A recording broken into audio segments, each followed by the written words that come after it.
اما بعد فاعوذ باللہ من الشیطان الرجیم بسم اللہ الرحمن الرحیم وَإِذَا أُنزِلَتْ سُورَةٌ أَنْ آمِنُوا بِاللَّهِ وَجَاهِدُوا مَعَ رَسُولِهِ اسْتَأْذَنَكَ أُولُو الطَّوْلِ مِنْهُمْ وَقَالُوا ذَرْنَا نَكُن مَعَ الْقَاعِدِينَ رَضُوا بِأَنْ يَكُونُوا مَعَ الْخَوَالِفِ وَطُبِعَ عَلَى قُلُوبِهِمْ فَهُمْ لَا يَفْقَهُونَ صدق اللہ العظیم۔ سورہ توبہ میں ابھی یہی منافقین کا بیان چل رہا ہے، اور جب کوئی صورت نازل ہوتی ہے کہ ایمان لاؤ اللہ پر اور جہاد کرو اس کے رسول کے ساتھ مل کر، استأذنک اولو الطول منہم، تو ان میں سے جو مقدرت والے ہیں، دولت والے ہیں، وسائل رکھنے والے ہیں، وہ بھی آپ سے آ کر رخصت مانگتے ہیں۔ وقالوا ذرنا نکن مع القاعدین، اور کہتے ہیں کہ ہمیں چھوڑ دیجئے، رہنے دیجئے، ایگزمپٹ کر دیجئے، ہم یہیں بیٹھ رہنے والوں میں شامل ہو جائیں۔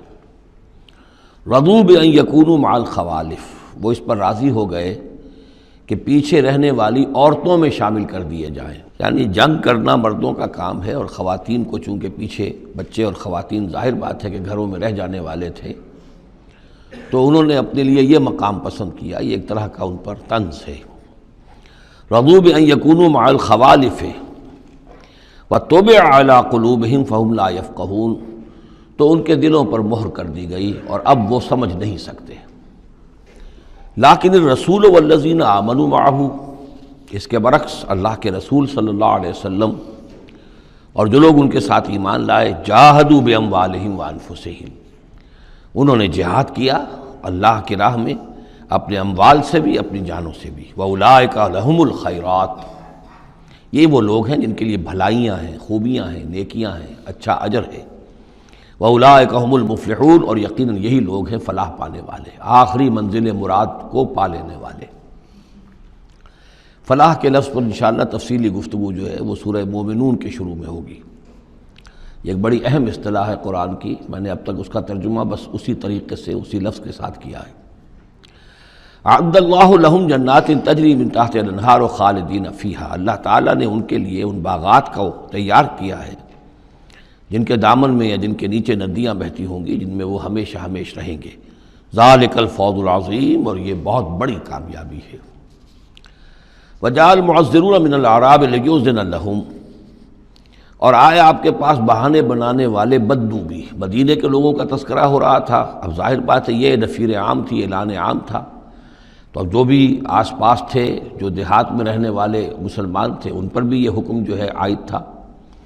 تو اب ان میں سے بھی لوگ آئے اور رخصت طلب کرنے لگے۔ جاء المعذرون من الاعراب، اعراب اعرابیون کی جمع ہے، وہ جو لوگ بادیہ نشین بدو، لیؤذن لہم، کہ انہیں بھی اجازت دے دی جائے، انہیں بھی رخصت دے دی جائے۔ وقعد الذین کذبوا اللہ ورسولہ، اور بیٹھ رہے وہ لوگ جنہوں نے کہ جھوٹ کہا تھا اللہ سے اور اس کے رسول سے، وعدے جو کیے تھے وہ جھوٹ نکلے، یا یہ کہ جو عذر ان کر رہے وہ جھوٹا ہے۔ سیصیب الذین کفروا منہم عذاب علیم، ان قریب ان میں سے جو لوگ کفر پر اڑ جائیں گے، یا جو لوگ فی الواقع کفر کی حد کو پہنچ گئے ہیں، ان کے لیے دردناک عذاب ہے۔ لیس علی الضعفاء، کمزوروں کا معاملہ یہ نہیں ہے، ان پر کوئی ذمہ داری نہیں ہے، کوئی ملامت نہیں ہے، ضعیف ہوں، ولا علی المرضى، نہ ہی بیماروں پر، ولا علی الذین لا یجدون ما ينفقون، نہ ہی ان پر کہ جن کے پاس کچھ خرچ کرنے کے لیے نہیں ہے۔ آخر اتنا لمبا سفر کرنا ہے، تبوک تک جانا ہے، کوئی سواری چاہیے، 4 آدمیوں پر ایک اونٹ ہو، کچھ تو ہو، کہیں تو کچھ نہ کچھ تو ان کو سہارا ملے، ان کے پاس سامان نہیں ہے، پیسہ نہیں ہے۔ لا یجدون ما ينفقون، تو جو لوگ اپنے پاس کوئی اس کی مقدرت نہیں رکھتے اور ساز و سامان نہیں رکھتے، تو ان پر حرج نہیں ہے۔ لیس علی الضعفاء حرج، یہ لیسا کے بعد جو ہے حرج یہاں آیا ہے، ان پر کوئی گناہ نہیں ہے، کوئی الزام نہیں ہے، کوئی ملامت نہیں ہے۔ اذا نصحوا للہ ورسولہ، جب کہ اللہ اور اس کے رسول کے ساتھ مخلص ہوں، دل میں اخلاص ہے، لیکن یہ کہ مجبوری فی الواقع ہے، کوئی ضعیف ہے، بہت بوڑھا ہے، کوئی بیمار ہے، کوئی بالکل یعنی بغیر کسی وسائل کے ہے۔ ما علی المحسنین من سبیل، ایسے جو محسن لوگ ہیں، جو جن کا دین جو ہے وہ یعنی درجہ احسان کو پہنچا ہوا ہو، ان کے لیے کوئی ملامت نہیں، ان کے اوپر کوئی گرفت نہیں۔ واللہ غفور الرحیم، اور اللہ غفور الرحیم ہے۔ ولا علی الذین اذا ما اتوک لتحملہم، اور نہ ہی ان پر کوئی الزام ہے یا ان پر کوئی گناہ ہے کہ جو آئے آپ کے پاس، جب آئے کہ آپ ان کے لیے سواری کا انتظام کر دیں، لتحملہم، قلتا، تو اے نبی آپ نے فرمایا، لا اجد ما احملکم علیہ، نہیں میرے پاس بھی کوئی سواری کا بندوبست نہیں ہے، میں نہیں پاتا کوئی چیز جس پر کہ آپ کو سوار کر سکوں۔ تولوا، تو مجبوراً وہ لوٹ گئے، واعینہم تفیض من الدمع، اور ان کے آنکھوں سے آنسو جاری تھے، حزناً، اس حزن کی وجہ سے، اس رنج اور غم کی وجہ سے، اللہ یجدوا ما ينفقون، کہ ان کے پاس نہیں ہے جسے وہ خود خرچ کر سکیں اور اپنے لیے کسی سواری کا بندوبست کر سکیں۔ ایک طرف یہ جذبہ ہے، چاہتے ہیں، جانا چاہتے ہیں، لیکن مجبوری ہے، اس مجبوری کی بنا پر بھی اگر وہ رک رہے ہیں تو ان کو صدمہ ہے، افسوس ہے، رو رہے ہیں۔ دوسری طرف وہ ہیں جو اولو طول ہیں، ان کے پاس سب کچھ موجود ہے، وسائل و ذرائع ہیں، لیکن جانے کو تیار نہیں۔ انما السبیل علی الذین یستاذنونک وہم اغنیاء، ملامت اور الزام تو ان لوگوں پر ہے کہ جو آپ سے رخصت مانگتے ہیں جبکہ وہ غنی ہیں، مالدار ہیں۔ رضوا بان یکونوا مع الخوالف، وہ راضی ہو گئے اس پر کہ وہ پیچھے رہنے والی خواتین ہی کے ساتھ ہو جائیں۔ وطبع اللہ علی قلوبہم، اللہ نے ان کے دلوں پر مہر کر دی، فہم لا یعلمون، اور اب وہ صحیح علم سے بے بہرہ ہو چکے ہیں۔ یعتذرون الیکم اذا رجعتم الیہم، اب یعتذرون چونکہ یہ فعل مضارع ہے تو یہ بھی ہو سکتا ہے کہ کر رہے ہیں، ترجمہ ہو کہ وہ اب بہانے بنا رہے ہیں یا عذر پیش کر رہے ہیں، اور یہ بھی کہ کریں گے۔ تو اس اعتبار سے یہ آیات یہ بھی ممکن ہے کہ اثناء سفر میں، واپسی کا جو سفر ہے تبوک سے، اس میں نازل ہوئی ہوں، اور یہاں پھر ہم مستقبل کے حوالے سے اس کا ترجمہ کریں گے، اور یہ بھی ہو سکتا ہے کہ مدینے واپس تشریف لانے کے بعد یہ آیات نازل ہوئی ہوں، تو اب حال میں اس کا ترجمہ ہوگا۔ بہانے بنائیں گے وہ لوگ کہ جن کی طرف کہ تم جاؤ گے لوٹ کر، یا بہانے بنا رہے ہیں تمہارے پاس آ کر وہ لوگ کہ جن کے پاس تم آ گئے ہو لوٹ کر، یہ دونوں ترجمے ممکن ہیں۔ قل لا تعتذروا، کہہ دیجئے یا کہہ دیجئے گا کہ اب بہانے مت بناؤ، کوئی عذر مت تراشو، کوئی لیم ایکسکیوزز پیش نہ کرو، لن نؤمن لکم، اب ہم تمہاری بات نہیں مانیں گے۔ قد نبأنا اللہ من اخبارکم، اللہ تعالیٰ نے ہمیں تمہاری خبروں سے پورے طور پر مطلع کر دیا ہے۔ پہلے تو معاملہ یہ تھا تبوک پر جانے سے قبل حضور کا معاملہ کہ وہ اپنی شرافت اور اپنی مروت کے اندر جس نے آ کر جو بات کہی تسلیم کر لی۔ اب چونکہ اس دوران میں یہ ساری آیات اتر چکی ہیں اور اللہ تعالیٰ نے جو کچھ ان کے اندر تھا چھپا ہوا وہ بھی کھول کر بیان کر دیا ہے، تو کہہ دیا گیا کہ اب آپ ڈنکے کی چوٹ کہہ دیجئے، لن نؤمن لکم، اب ہم تمہاری بات نہیں مانیں گے۔ قد نبأنا اللہ من اخبارکم، اللہ تعالیٰ نے تمہاری اخبار پر، تمہاری خبروں پر، تمہاری کیفیات پر ہمیں مطلع کر دیا ہے۔ وَسَيَرَ اللَّهُ عَمَلَكُمْ وَرَسُولُهُ، اب عنقریب مستقبل میں اللہ تعالیٰ تمہارے عمل کو دیکھے گا اور اس کا رسول بھی دیکھیں گے صلی اللہ علیہ وسلم، یعنی آئندہ اب تمہارا کیا ایٹیچیوڈ رہتا ہے۔ ثُمَّ تُرَدُّونَ إِلَىٰ عَالِمِ الْغَیْبِ وَالشَّہَادَةِ، پھر تمہیں لوٹا دیا جائے گا اس ہستی کی طرف جو کھلے اور چھپے کی جاننے والی ہے۔ فَيُنَبِّئُكُم بِمَا كُنتُمْ تَعْمَلُونَ، تو پھر وہ تمہیں جتلا دے گا جو کچھ کہ تم کرتے رہے تھے۔ سَيَحْلِفُونَ بِاللَّهِ لَكُمْ إِذَا انقلبتم،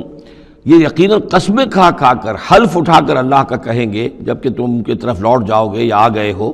الیہم لتعرضوا عنہم، تاکہ آپ اعراض کریں، تاکہ مسلمانوں ان کو چھوڑ دیں، ان سے کوئی باس پرس نہ کریں، انہیں کوئی صدا نہ دیں، اعراض کریں۔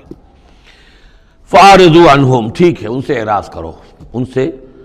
آپ توجہ جو ہے پھیر لیجئے۔ انہم رجس، یقیناً یہ لوگ ناپاک ہیں۔ ومأواہم جہنم، اور ان کا ٹھکانہ آگ ہے۔ جزاء بما کانوا یکسبون، بدلہ اس کا جو یہ کمائی انہوں نے کی ہے۔ یحلفون لکم لترضوا عنہم، یہ جو قسمیں کھا رہے ہیں مسلمانوں تمہارے پاس آ کر، اس لیے تاکہ تمہیں راضی کر لیں، تم ان سے راضی ہو جاؤ۔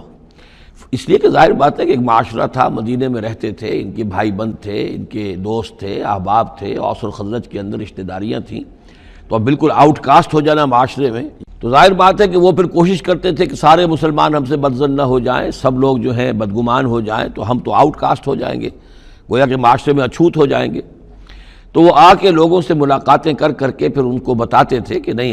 ہمارا تو یہ عذر تھا، یہ مجبوری تھی، ہماری نیتوں پر شک نہ کرو۔ یحلفون لکم لترضوا عنہم، اے مسلمانوں یہ تمہارے سامنے قسمیں کھا کھا کر اپنے خلوص کا جو اطمینان تمہیں کرانا چاہ رہے ہیں وہ اس لیے کہ تم ان سے راضی ہو جاؤ۔ فَإِن تَرْضَوْا عَنْهُمْ فَإِنَّ اللَّهَ لَا يَرْضَىٰ عَنِ الْقَوْمِ الْفَاسِقِينَ، تو اگر تم ان سے راضی ہو بھی گئے تو اللہ تعالیٰ ان نافرمانوں سے راضی ہونے والا نہیں ہے۔ الاعراب اشد کفرا و نفاقا، بدو لوگ جو ہیں دیہاتی بادیہ نشین وہ کفر اور نفاق میں اور بھی زیادہ سخت ہیں۔ وَأَجْدَرُ أَن لَّا يَعْلَمُوا حُدُودَ مَا أَنزَلَ اللَّهُ عَلَيْهِ عَلَىٰ رَسُولِهِ، اور زیادہ لائق ہیں اس کے کہ ناواقف ہوں اس چیز کی حدود سے اور اس چیز کی تفاصیل سے کہ جو اللہ تعالیٰ نے اپنے رسول پر نازل فرمائی۔ یعنی مدینے والے تو پھر بھی حضور کی صحبت سے فیض یاب ہوتے ہیں، مختلف مواقع پر انہیں تعلیم کا سلسلہ حاصل ہے، جمعے کے خطبے ہوتے ہیں، حضور کا نصیحت کا معاملہ چلتا رہتا ہے۔ تو ظاہر بات ہے کہ جو لوگ ان چیزوں سے بھی محروم ہیں، بادیہ نشین ہیں، شاذ کبھی کوئی آیا مدینے میں تو حضور سے کی صحبت سے فیض یاب ہو گیا، لہذا فطری طور پر، معقول اور منطقی طور پر کفر اور شرک، کفر اور نفاق ان میں جو ہے وہ شدید تر ہے۔ واللہ علیم الحکیم، اور اللہ تعالیٰ سب کچھ جاننے والا اور کمال حکمت والا ہے۔ ومن الاعراب، اور ان بدوؤں میں سے وہ بھی ہیں، من یتخذ ما ينفق مغرما، کہ جو کچھ انہیں خرچ کرنا پڑتا ہے اسے وہ تاوان سمجھتے ہیں، یعنی زکوٰۃ ہے، عشر ہے، جو بھی اب ان کے اوپر عائد ہو گیا ہے، جو محصولات ہیں اسلامی نظام کے، اب یہ چونکہ ان کو دینے پڑ رہے ہیں، پہلے تو کوئی نظام ایسا تھا نہیں، تو یہ ان کو ایسے محسوس کرتے ہیں جیسے کوئی تاوان ہو۔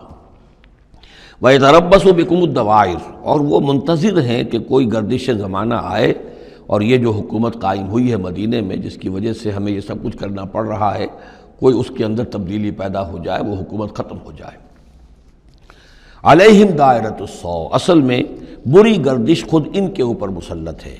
یعنی جو منافقت ہے جو ان کے دلوں کے اندر، وہ ہے اصل برائی کے جو ان پر مسلط ہے۔ واللہ سمیع علیم، اور اللہ سب کچھ سننے والا اور جاننے والا ہے۔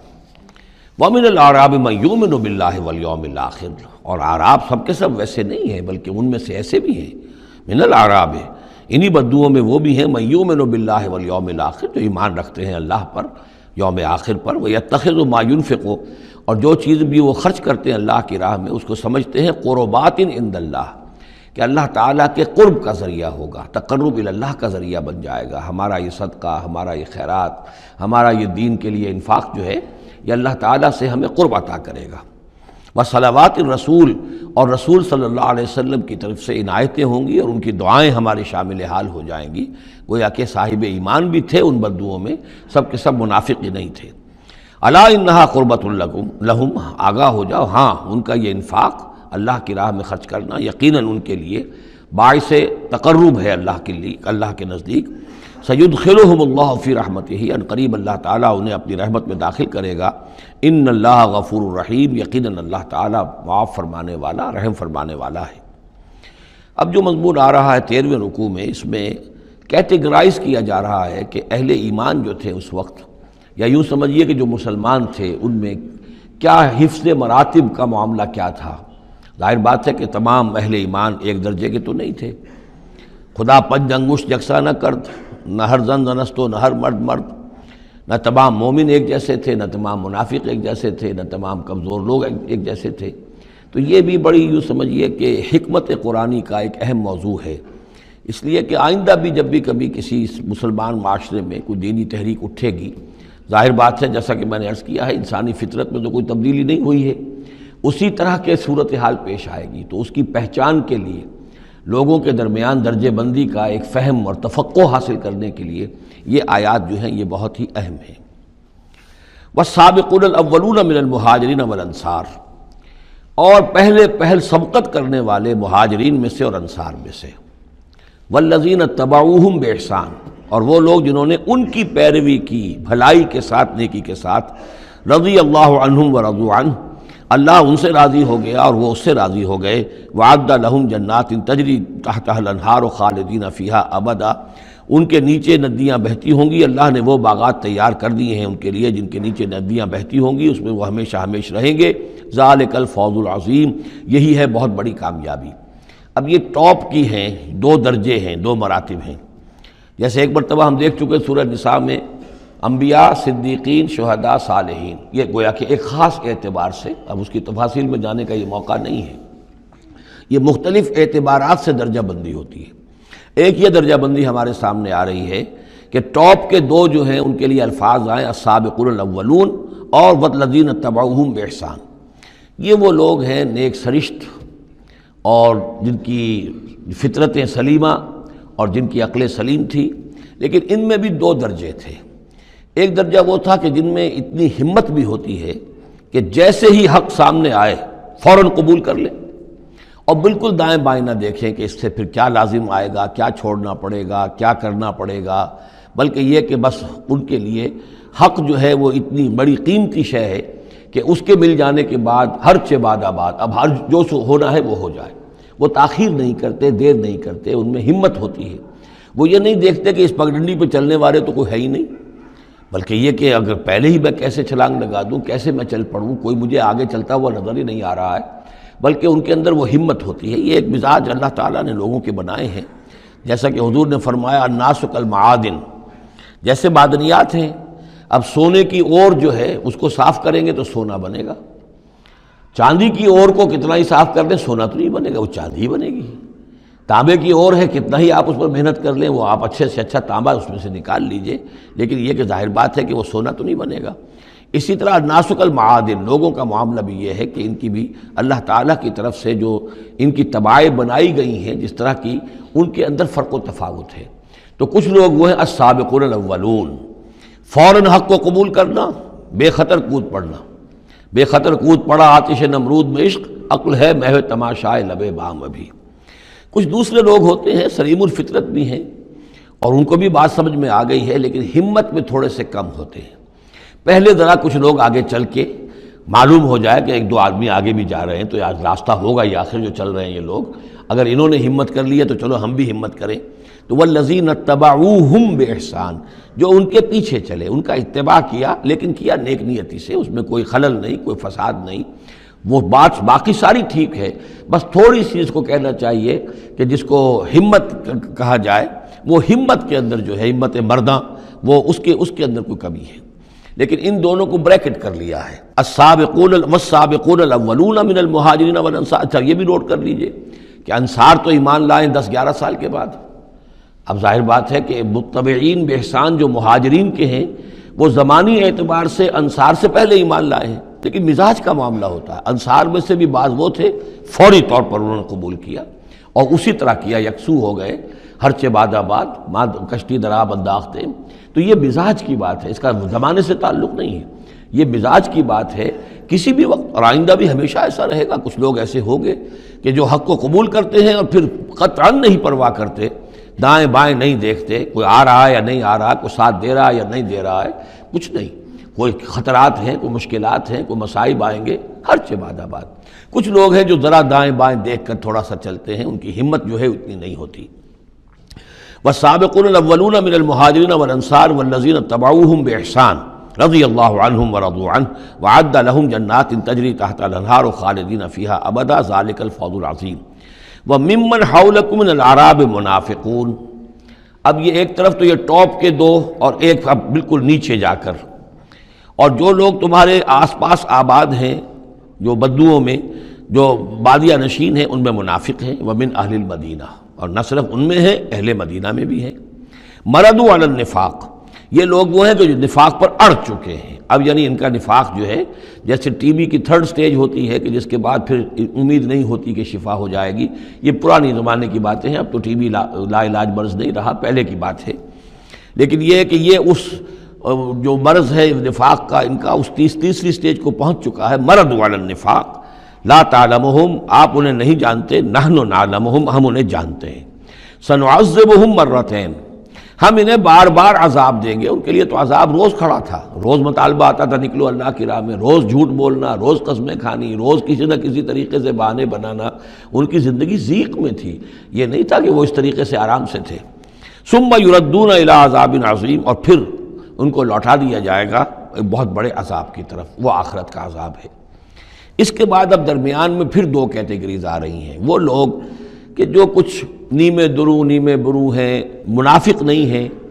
لیکن ہمت کی بہت کمی ہے، کچھ چلنا چاہتے بھی ہیں، کچھ نہیں چل پاتے ہیں، کچھ چلتے ہیں لیکن کبھی کبھی کسی سے غلطی بھی ہو جاتی ہے، کوئی ہمت بھی کرتے ہیں لیکن کبھی کوئی غلبہ ہو جاتا ہے، کوئی کسل ہو جاتا ہے، کوئی سستی طاری ہو جاتی ہے۔ اب ان کی کیٹیگری آ رہی ہے، لیکن ان کو بھی 2 حصوں میں تقسیم کریں گے۔ وآخرون اعترفوا بذنوبہم، اور کچھ لوگ اور ہیں جو اپنے گناہوں کا اعتراف کرتے رہتے ہیں، اپنی کوتاہیوں کا، جھوٹ نہیں بولتے، جھوٹا بہانہ نہیں بناتے، جھوٹی قسم نہیں کھاتے، ہم سے خطا ہو گئی، ہم سے غلطی ہو گئی، واقعتاً ہم سے کوتاہی ہوئی ہے، واقعتاً ہم اپنے اہل و عیال کے اندر مصروف ہو کر اور اپنے فرائض کی ادا کرنے میں کوتاہی کا ثبوت دیتے رہے ہیں، یہ اعتراف۔ جب تک اعتراف ہوگا نفاق نہیں شمار ہوگا۔ جہاں جھوٹا بہانہ آنا شروع ہوا وہ نفاق ہے، اور جہاں جھوٹی قسم آ گئی وہ نفاق کی دوسری سٹیج ہے، اور اس کے بعد تیسری سٹیج یہ ہوتی ہے کہ اہل ایمان سے انہیں ضد ہو جاتی ہے، قد ہو جاتی ہے، دشمنی ہو جاتی ہے کہ یہ بے وقوف لوگ جو ہیں ان کی وجہ سے ہم پریشان ہو رہے ہیں، اگر یہ بھی ہماری طرح بیٹھ رہے ہیں تو ہمیں بھی کوئی پوچھے نہیں اور کوئی ہمارے اوپر بھی کوئی عتاب نہ آئے۔ یہ چونکہ فوراً وہ تو جیسے ہی آواز آئی اور یہ چل پڑتے ہیں، لہذا بجائے اس کے کہ ان کے بارے میں اچھے احساسات و جذبات ہوں کہ چلیے اللہ ان کو توفیق دے رہا ہے، بلکہ ان سے ایک دشمنی اور ایک ان کے دلوں کے اندر عداوت پیدا ہو جاتی ہے، وہ ہے نفاق۔ یہ اور کیٹیگری ہے کہ جو نفاق سب سے نیچے کر لیجئے اور سب سے اوپر وہ دو ہیں، والسابقون الاولون من المہاجرین والانصار والذین اتبعوہم بإحسان۔ اب ان کے درمیان میں یہ دو سٹیجز ہیں۔ وآخرون اعترفوا بذنوبہم، اور کچھ لوگ اور ہیں جنہوں نے اپنی کوتاہیوں کا، اپنی تقصیر کا اعتراف کیا۔ خلطوا عملا صالحا وآخر سیئا، انہوں نے کچھ گڈمٹ کیا ہوا ہے، نیک کام بھی کرتے ہیں، اثار بھی کرتے ہیں، انفاق بھی کرتے ہیں، لیکن یہ کہ کبھی کوئی غلط کام بھی کر بیٹھتے ہیں، کوئی بری حرکت بھی سرزد ہو جاتی ہے۔ عسى اللہ ان یتوب علیہم، اللہ تعالیٰ امید دلاتا ہے کہ اللہ تعالیٰ ان کی توبہ کو قبول فرمائے گا اور ان کی توبہ جو ہے ان کو توبہ کی توفیق دے گا۔ ان اللہ غفور الرحیم، یقیناً اللہ تعالیٰ غفور اور رحیم ہے۔ اس میں شان نزول کے اعتبار سے ایک روایت بھی ہے، حضرت ابو لبابہ تھے رضی اللہ تعالیٰ عنہ اور ان کے کچھ ساتھی تھے، ان سے غزوہ تبوک کے موقع پر یہ کوتاہی ہو گئی کہ کثرت کی وجہ سے اور مال اور دنیا میں اپنے مصروفیات اور مشاغل کی وجہ سے نہیں جا سکے، لیکن یہ ہے کہ ان کو شدید فوراً ہی احساس ہو گیا کہ ان سے تو بہت بڑی غلطی ہوئی ہے، بڑی خطا ہو گئی ہے، بڑی کوتاہی ہوئی ہے، اور اس احساس کی وجہ سے اس درجے ان کو اندر جو ہے ندامت کے جذبات پیدا ہوئے کہ انہوں نے اپنے آپ کو مسجد نبوی کے ستونوں سے باندھ لیا کہ اب حضور ہی آئیں گے اور اگر اعلان فرمائیں گے کہ ہماری توبہ قبول کر لی ہے اللہ تعالیٰ نے اور اپنے دست مبارک سے ہمیں کھولیں گے، تب ہم یہاں سے آزاد ہوں گے، ورنہ ہم یہیں پر اپنی جانیں دے دیں گے، اپنے آپ کو باندھے رکھیں گے ان ستونوں کے ساتھ۔ پھر حضور واپس تشریف لائے ہیں اور یہ آیات جب نازل ہوئیں، عسى اللہ ان یتوب علیہم، اللہ تعالیٰ ان قریب، یا اللہ توقع ہے اللہ ان کی توبہ قبول فرمائے گا، تب حضور نے آ کر انہیں کھولا اور انہیں یہ خوشخبری دی کہ ان کی توبہ جو ہے اللہ نے قبول کر لی ہے۔ یہ وہی بات ہے جو سورہ نساء میں بھی ہم پڑھ چکے ہیں، ثم یتوبون من قریب، وہ لوگ انما التوبۃ علی اللہ للذین یعملون السوء بجہالۃ ثم یتوبون من قریب، فوری طور پر جو ہے انسان کے اندر وہ ایمانی جذبات جو ہیں دوبارہ عود کر آئیں اور وہ فوراً توبہ کرے، تو ایسی توبہ کا قبول کرنا جو ہے اللہ تعالیٰ نے گویا کہ اپنے ذمے واجب ٹھہرایا ہوا ہے۔ البتہ یہ کہ پھر ان کے بارے میں خاص طور پر یہ حکم ہوا، خذ من اموالہم صدقۃ، روایت میں تو یہ آتا ہے کہ وہ خود بھی لے کر آئے تھے مال کہ یہ اللہ تعالیٰ کے جو ہماری توبہ قبول کی ہے تو ہم یہ اس کے شکرانے کے طور پر اللہ کی راہ میں یہ مال پیش کرتے ہیں اپنا، لیکن یہ کہ یہ قاعدہ کلیہ بھی ہے کہ خذ من اموالہم صدقۃ، جہاں تک منافقین کا معاملہ تھا روک دیا گیا، ان کے اب آپ صدقات قبول نہ کیجئے، اب ان کے نفقات اللہ کے ہاں قبول نہیں ہوں گے، لیکن یہ چونکہ ضعفاء ہیں، یہ کمزور ہیں، یہ منافق نہیں ہیں مخلص، کمزور مخلص ہیں، لہذا ان کے لیے کہ ان کے اموال میں سے صدقہ آپ قبول فرما لیجئے، خذ من اموالہم صدقۃ تطہرہم وتزکیہم بہا، اس طرح ان کے مال سے صدقہ قبول کرنے کا نتیجہ یہ نکلے گا کہ آپ ان کو پاک کریں گے اور تزکیہ کریں گے ان کا اس صدقے کے ذریعے سے۔ وصلی علیہم، ان کے لیے دعائیں کیجئے، ان صلاتک سکن لہم، یقیناً نبی آپ کی دعا جو ہے ان کے حق میں وہ بہت ہی سکون بخش ہے کہ انہیں یہ خیال ہو کہ ہم سے جو خطا ہوئی تھی ہم نے بھی استغفار کیا، توبہ کی ہے، اور اللہ کے رسول بھی ہمارے لیے دعا کر رہے ہیں۔ واللہ سمیع علیم، اور اللہ سب کچھ سننے والا اور جاننے والا ہے۔ الم یعلموا ان اللہ هو یقبل التوبۃ عن عبادہ، کیا وہ نہیں جانتے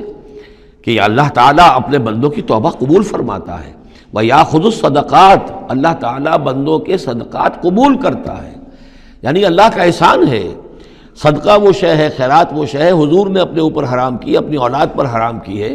اللہ تعالیٰ کی وہ شان ہے، وہ الغنی ہے، لیکن وہ کہتا ہے میں تو قبول کرتا ہوں، میرے دین کے لیے تم خرچ کرتے ہو، میرے لیے میری رضا جوئی کے لیے خرچ کرتے ہو، تو میں تو تمہارے صدقات کو قبول کرتا ہوں۔ فرمایا کہ الم یعلموا ان اللہ هو یقبل التوبۃ عن عبادہ ویأخذ الصدقات، وہ صدقات قبول فرما لیتا ہے، وان اللہ هو التواب الرحیم، اور وہ تو بہت ہی توبہ کا قبول فرمانے والا اور بہت رحم فرمانے والا ہے۔ وقل اعملوا، لیکن ساتھ ہی آپ ان کو، وہی جو کمزور لوگ تھے، کہہ دیجئے، یہ بھی کہہ دیجئے اعملوا، اب دیکھو عمل کرو، اب محنت کرو، اثر نو کمر کسو، پہلے سے بڑھ کر اب سرفروشی اور جاں فشانی ہونی چاہیے۔ فَسَيَرَى اللَّهُ عَمَلَكُمْ وَرَسُولُهُ، تو آئندہ اللہ بھی اور اس کے رسول بھی تمہارے عمل کو دیکھیں گے، تمہارا رویہ کیا رہتا ہے، تم نے کتنی اصلاح کی ہے، دوبارہ تو نہیں پھر تمہارا قدم پھسل رہا ہے۔ والمومنون، اور اہل ایمان بھی دیکھیں گے۔ وَسَتُرَدُّونَ إِلَىٰ عَالِمِ الْغَيْبِ وَالشَّهَادَةِ، اور پھر وہ وقت آ جائے گا جب تمہیں لوٹا دیا جائے گا اس کی طرف کہ جو کھلے اور چھپے سب چیز کا جاننے والا ہے۔ فَيُنَبِّئُكُم بِمَا كُنتُمْ تَعْمَلُونَ، اور پھر وہ تمہیں بتا دے گا جو کچھ کہ تم کرتے رہے تھے، تمہارے سارے اعمال سامنے آئیں گے۔ فَمَن يَعْمَلْ مِثْقَالَ ذَرَّةٍ خَيْرًا يَرَهُ وَمَن يَعْمَلْ مِثْقَالَ ذَرَّةٍ شَرًّا يَرَهُ، اس کے بعد تو دودھ کا دودھ، پانی کا پانی ہو ہی جانا ہے۔ وَآخَرُونَ مُرْجَوْنَ لِأَمْرِ اللَّهِ، اب یہ اس ضعفاء میں سے ایک سیکنڈ کیٹیگری ہے۔ یہ سیکنڈ کیٹیگری وہ ہے کہ جو اس میں 3 اصحاب ہیں، اور ان میں خاص طور پر کعب ابن مالک رضی اللہ تعالیٰ عنہ، انصاری صحابی، ان کی طویل ترین حدیث جو ہے بخاری شریف میں آئی ہے، جنہوں نے سارا یہ واقعہ درج کیا ہے۔ مولانا مودودی نے تفہیم القرآن میں بھی وہ پوری نقل کی ہوئی ہے، تو اس لیے حدیث کی کتاب کا ملنا شاید آپ کے لیے مشکل ہو، لیکن یہ کہ تفہیم القرآن عام طور پر مل جاتی ہے، تو وہاں وہ واقعتاً سبق آموز ہے بہت، کہ وہ پورا معاشرہ کیا تھا، کیا تعلقات تھے حضور کے اور صحابہ کے۔ اب حضور سزا دے رہے تھے تو کس طور سے دے رہے تھے، جن کو سزا دی جا رہی تھی ان کے احساسات کیا تھے، معاشرے میں جو لوگ تھے ان جن کو سزا دی گئی تھی ان کے جو رشتہ دار تھے، یہاں تک کہ ان کی بیویاں، ان کا کیا طرز عمل تھا۔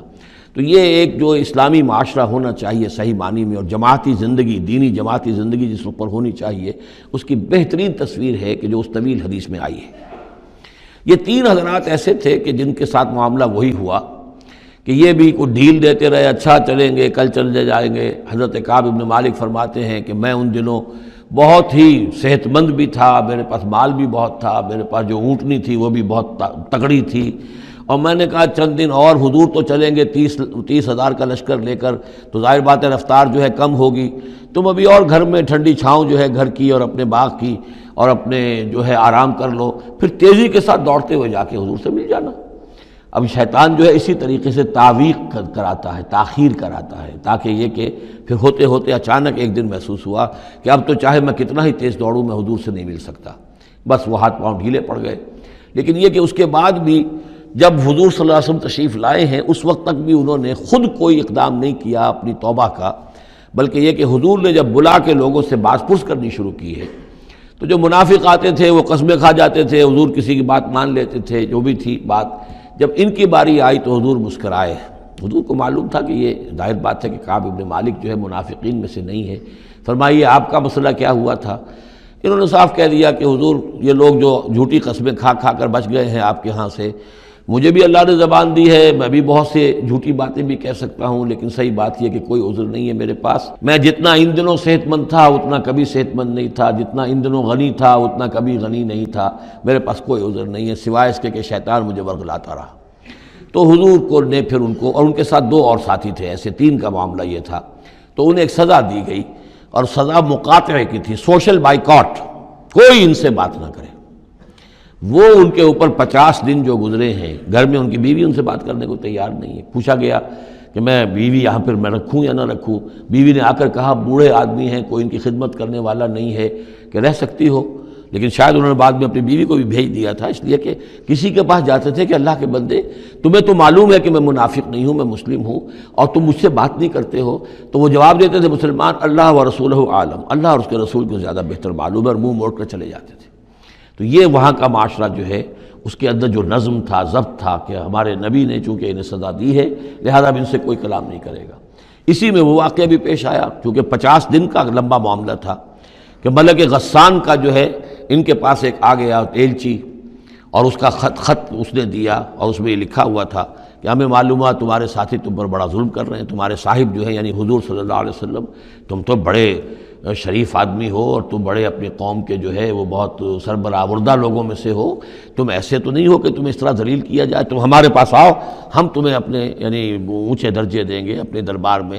تو انہوں نے کہا یہ اور مصیبت آئی، اور وہ خط لے کر پھاڑا اور تنور کے اندر پھینک دیا۔ ورنہ یہ کہ اگر ذرا سے بھی کوئی کمزوری ہوتی تو یہ کہ اس شیطان نے اس کمزوری کو ایکسپلائٹ کرنے کا بھی اتنا بڑا جو ہے داؤ کھیلا تھا۔ بہرحال ان کا ذکر ہے یہ۔ وآخرون مرجون لامر اللہ، اور کچھ اور ہیں کہ جن کے معاملے کو مؤخر کر دیا گیا ہے اللہ کے حکم سے۔ اما یعذبہم، اللہ چاہے گا تو انہیں عذاب دے گا، و اما یتوب علیہم، اور چاہے گا تو ان کو بھی توبہ کی توفیق دے گا یا ان کی توبہ قبول فرما لے گا۔ واللہ علیم حکیم، اور اللہ علیم اور حکیم ہے۔ ان کا ذکر جو ہے پھر بعد میں آئے گا، کچھ عرصے کے بعد گویا کہ وہ آیات نازل ہوئیں کہ جن میں ان کی توبہ بھی بعد میں قبول ہو گئی، لیکن 50 دن کا بڑا سخت سوشل بائیکاٹ